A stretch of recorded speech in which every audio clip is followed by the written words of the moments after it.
Africa and Al-Qaeda's growing influence there? Well, I think the concern for the U.S. has been present regarding North Africa for quite some time. The issue at hand is that a lot of African nations in the region around Niger and Mali have been quite hesitant, I think, about having any kind of security arrangement that would allow drones or UAVs, unmanned aerial vehicles, operating in North Africa. Now, the U.S., through AFRICOM, what we call Africa Command, has had a presence in Africa for quite some time, and drones based in places like the Seychelles, which are less than 1,000 miles off the eastern coast or Horn of Africa, and that has been an operating point for drones launching into Africa, conducting surveillance. And so this would be adding to that footprint. And this is key because, for example, the MQ-9 Reaper drone, which is very active out of Seychelles, for example, has a range of just over 1,000 miles. So adding this extra base further inland in Africa allows...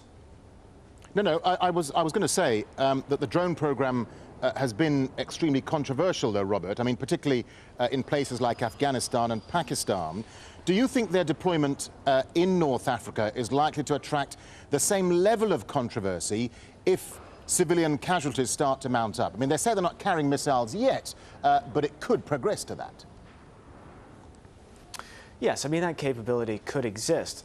But the situation that, we were talking about perhaps 12 months ago, 10 months ago, and the concerns that we had internationally about drone strikes and civilian casualties, I would say that many people in North Africa probably now rate the risk from Al-Qaeda affiliates as higher. So this is all in retrospect now, seeing what's happened in Algeria, seeing what's happened in Mali, and now there is quite a lot of concern from North African nations about the presence of Al-Qaeda in the Maghreb and how active and powerful they're becoming.